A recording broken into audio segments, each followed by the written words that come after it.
Why is it what it does? Well, it tells us about the relationship of footfall to sales. Clearly, you can't have any sales if you don't have any people. It tells us about when customers shop, and also the success of stores, how well stores are performing and pulling customers through their doors. Looking firstly at the relationship of footfall to sales, there is a hugely strong relationship, and I'm sure as retailers everyone knows this, but actually our data is substantiating this, and this is really comforting. The more footfall there is, the more sales there are. Simple metric. But what is interesting is we're able to track activity across the week, and despite Sunday opening, despite late evening opening in some places, Saturday is still the peak trading day.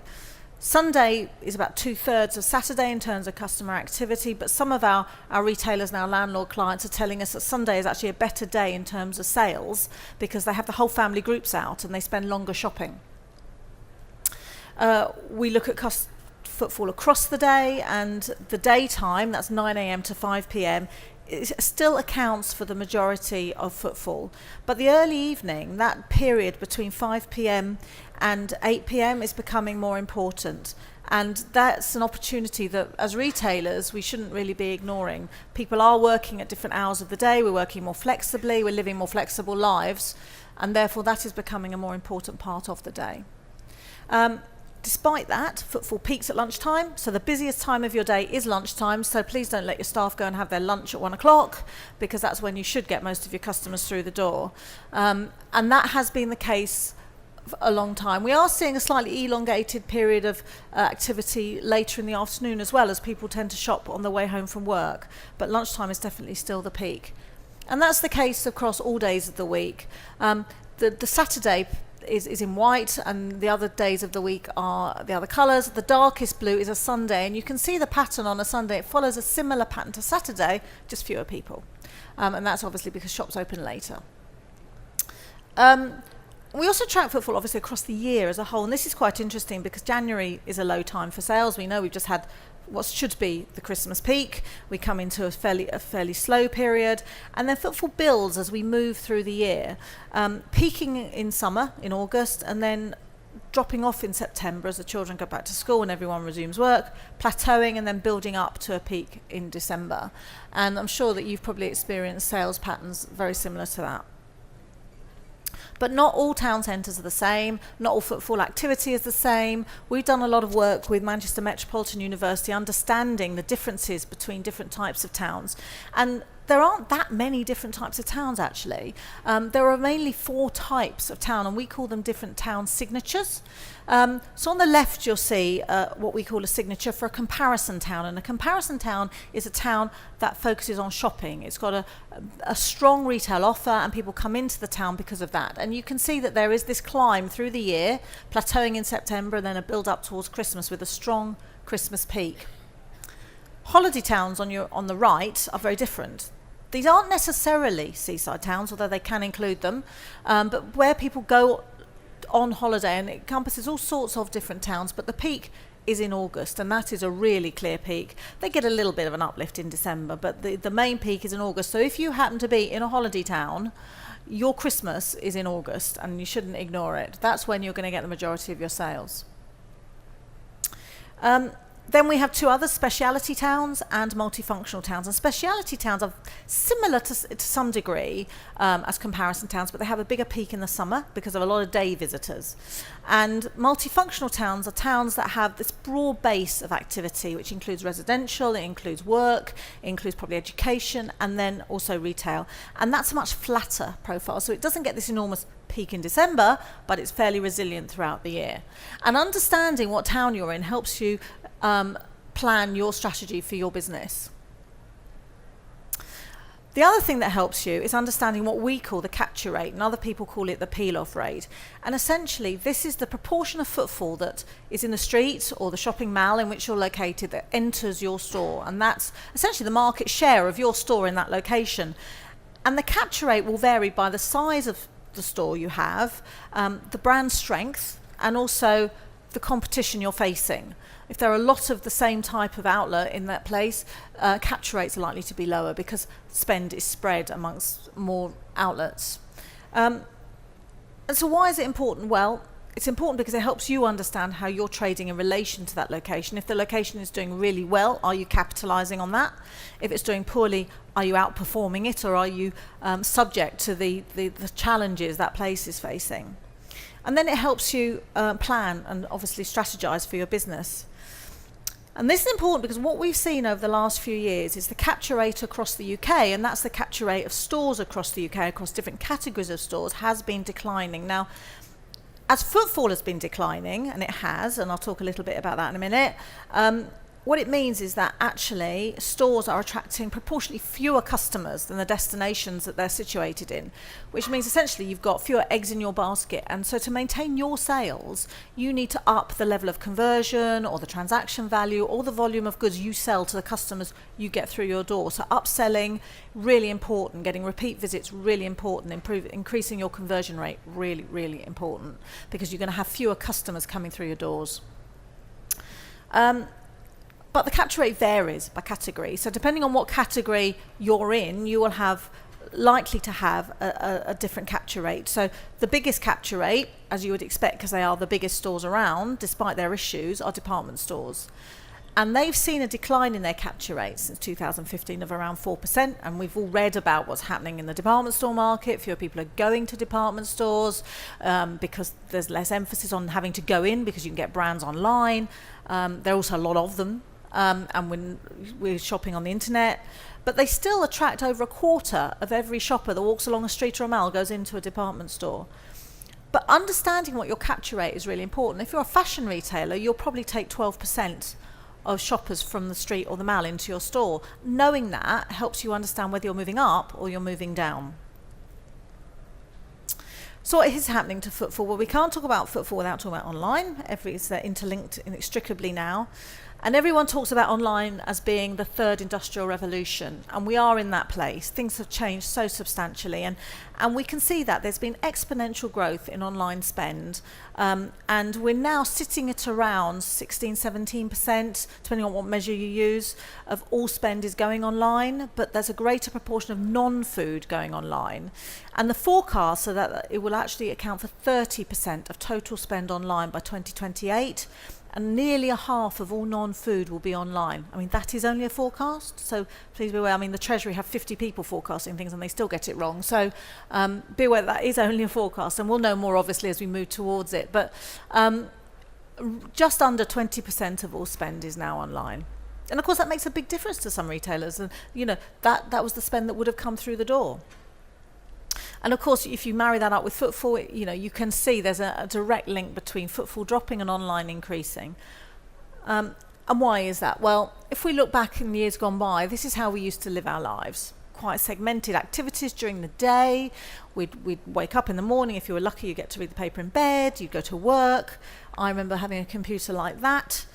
You'd come home and have a little bit of leisure in the evening, and if you wanted to shop, you would go shopping at the weekend because that's when the stores are open and that's when you had the time to do it.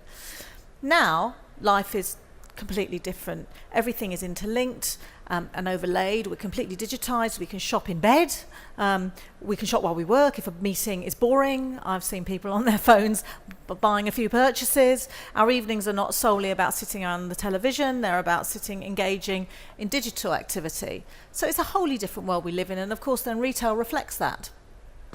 So how's that impacted on footfall? Well, of course, it's meant that footfall's declined, and over the decade since 2008, high street footfalls declined by around 20%. It's funny that that's actually similar to the proportion of spend that's gone online.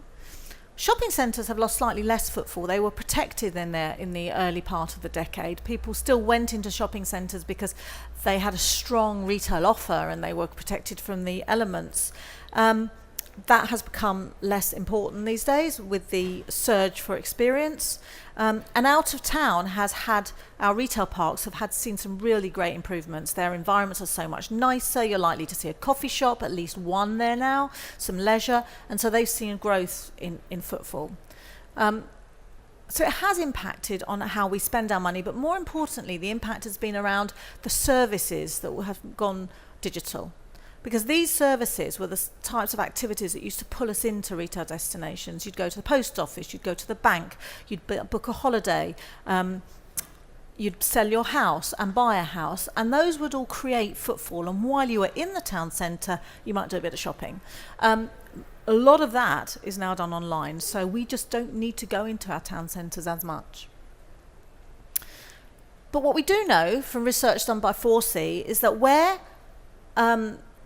something starts in a store, where a transaction starts in a store, it's likely to end in a store. So if you can get shoppers into your store, then they are likely to buy in your store. And even those transactions that start on the web or on a mobile device, a quarter of those will end up being made in a store. So stores are really important, but the internet is a really important tool for you to use to pull people into your store. So it gives you another marketing dimension. And of course, we are now seeking experiences. We're not just about buying products. You know, we have so much. All of us have so much. And there becomes a time when we really don't need that much anymore. And so we're moving much more towards purchasing experiences as product. And that has been made easier by the internet. You know, we are able to buy theatre tickets and cinema tickets and days out much more easily than we ever used to. And so, of course, a lot of the spend that would have diverted into stores now gets pulled away to experiences. And we picked this up very early on, where we saw daytime footfall, which is typically retail spending footfall, decline more heavily than post 5 p.m. footfall. Now, in most places around the UK, apart from London, most stores are shut after 5 p.m. So when we were seeing rises in footfall after 5 p.m, we were thinking, hang on a minute, this has got to be something around people wanting to go into town centres for something, and it's about experience. And so the post 5 p.m. period has been more resilient than the daytime. Daytime is really quite vulnerable because we don't need to shop, we don't need to have that hassle.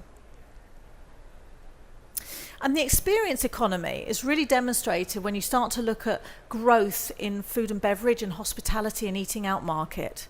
Quick service restaurants, and so that's your chains where you go in and have a fairly standard meal, but it's one that's got a reasonable quality, have grown 25% over the period since 2008 through to the end of 2017. Casual dining chains, 59% growth. Coffee shops, nearly 40% growth. You compare that to all retail, 8% growth. So you can see the difference in the growth. And then you look at non-store retail, 113.5% growth. So we can see that we are becoming a much more experience-led generation rather than a product-led generation. So last year, retail was in the press a lot, and it's still continuing. Footfall dropped by 2% last year. And that's more than the year before, much more than the year before, and it's the worst result since 2010. High streets, it dropped by over 2%. Retail parks were a fairly marginal drop, but that was actually quite significant because it was the first time footfalls dropped in retail parks since 2013. And shopping centres did even worse, at over 3% drop. But it was a combination of things last year, and I think we shouldn't get too carried away by the fact that last year was bad. Yes, there are certain retailers that failed, certain retailers are struggling, and that continues, and that's about being able to future-proof their businesses to capture what is happening in the consumer market. If they can't move quickly enough and they can't reflect what we as consumers want, they will fail. But in terms of last year, the weather in March really had a really severe impact. The beast from the east meant that footfall dropped like a stone. I mean, you can see on the graph. And then in combination with that, we had an early Easter, which again was in March, and the weather wasn't very good. So that meant both March and April were really struggling. Then we thought, oh, fantastic, we'll have a nice long hot summer. That would be good for retail. But actually, it wasn't particularly great for retail because we all got diverted. We didn't really want to go shopping. We wanted to go out and sit on the beach and go and have picnics and enjoy the summer. We had the Royal Wedding, we had the Football World Cup. All of these things diverted our attention away from shopping. And then we got to November, and then we started to hear the B word quite strongly, and everyone got a little bit nervous. And consumer confidence, to be honest, has been low since the Brexit referendum back in 2016. And because of the summer, because of the impact of Beast from the East, the retailers have been discounting. I don't know whether you've been discounting, but a lot of the multiples have been strongly discounting. So by the time we got to November, we'd already had huge discounts. So Black Friday, this huge trading event, really was a bit of a damp squib because everyone was going, well, actually, I've been able to get discounts for 3 months. Why do I need to shop on Black Friday? And actually, are the the discounts we get on Black Friday really discounts, because we've read a lot about the fact that you can continue to get those discounts after Black Friday. So November didn't really work, and everyone was starting to pull back spending because we were all starting to feel a little bit more nervous about what was going to happen. We've got a bit of an overhang of debt because our wages weren't rising as quickly as prices over the previous year, so people have been using credit cards and their savings to fund some spending. So we've all got debts and lack of savings hanging about, so everyone was just a bit more cautious, and that led us into December. And that meant the footfall dropped in December because people were cautious. So it was a year of this combination of events. This year, actually, we're forecasting that footfall will continue to drop, and that is a long-term trend because fewer of us need to go shopping, but not by as much as last year. We're looking at about around 1 to 1.5% drop this year, which isn't a huge amount, and it's in line with what we would expect for our long-term trend. What was significant last year was the fact that daytime footfall, this 71% of all footfall, dropped by more than it did in the evening. And that's quite significant, obviously, for all retail businesses, because it means that there's a greater weight towards pulling out of spending in store. That dropped by 2.4% compared to just over 1% the previous year. So, key trading days. I mean, I remember when I was little, Boxing Day and Easter were really big shopping days. You know, you'd look forward to those periods because you'd go out and you'd possibly get discounts, but possibly not. But you'd had an opportunity to shop at leisure. And so footfall used to go up, but not anymore. Because we can shop at any time, 24/7, we don't need to shop on key trading days. We can do other things. So what we have identified for the last couple of years is that footfall tends to drop year on year on our key trading days. So Easter this year was less important than Easter last year for shoppers, and it was less important the year before, and so Christmas was as well, and Boxing Day was as well. So there is less emphasis on and surges in activity on these days. So what did Christmas do? Well, Christmas footfall, so footfall throughout December dropped by 2.6%. Not a massive drop, but you'll see that it's a continuation of a decline that started, well, really back at the last decade. We had two massive drops in 2009, 2010 when we had a large recession. It bounced back in 2011 when everyone suddenly felt a little bit healthier, and it was a bounce back from a poor comparable. But every year since then, footfall has dropped in December. So if you're seeing fewer numbers of shoppers in your stores, don't be surprised, because that's the national trend. And actually, if you want to track next Christmas, you can pull this report off our website free of charge. If you want to track next Christmas, you can pull that one off our website free of charge too. So what are the outcomes for both your customers and then for you as retailers? Well, for your customers, obviously, we've got greater choice. You know, we've got access to global product and retailer base from the comfort of our couch at home. And as a consequence, we are all more knowledgeable as consumers. So you're retailers, but you're also consumers, and we have greater knowledge. And we expect more from our retailers and from those people we're buying from. Our standards are so much higher. We're not happy to put up with what we might have put up with 15 or 20 years ago in terms of environment and service and product. We're more demanding. We want more from that experience, both the transaction and the trip itself, if you're making a trip into store. So that experience in store really, really matters, and that's back to the old rules of retail: customer service, good presentation, all of those elements that make customers feel really important. And also that point of difference makes so much more of a difference now than it ever used to. We didn't have access to global product base 25 years ago. We do now. So we need to make sure that if customers are coming out, they come out for a reason and they enjoy it and come back. And what does it mean for retailers? Well, essentially you are going to have fewer customers, and you're going to have fewer customers year on year. So if you're going to increase your sales, you need to be upselling to the customers you're getting through that door. So every customer is becoming more important to you. And so you can't really afford to let any customers out that door without spending anything, partly, but also selling as much as you possibly can to them and making sure it appeals to them. And to do that, it's about an experience. You know, we have the transaction-based experience at home on the internet, the efficiency, the immediacy, all of those things. You know, you can buy something from Amazon and have it delivered in the afternoon. that's all the convenience element of it. If they're coming into store, they want to touch and feel and smell and enjoy the atmosphere. That's what consumers want, and therefore it's important for you. And combining store and digital. Yes, everyone goes, oh, the internet, it's a threat, but it's also an opportunity. It's an opportunity for you to retain your customers beyond the store experience, for you to engage with them when they're at home, and to pull them back into store when they've gone home. But the other thing is it's all about flexibility. A lot of conversations I've had with our retailer clients, the way they make things work effectively is being as flexible as they possibly can, and that means squeezing suppliers. It means not ordering too much, but having flexible ordering terms. It just making sure that they have the ability to move in and out quickly and efficiently. So that's me done. If there's any questions, happy to answer them. I'll be around for about 5 or 10 minutes, so please feel free to either put your hand up or come and see me. Thank you. Do you have any questions from the audience?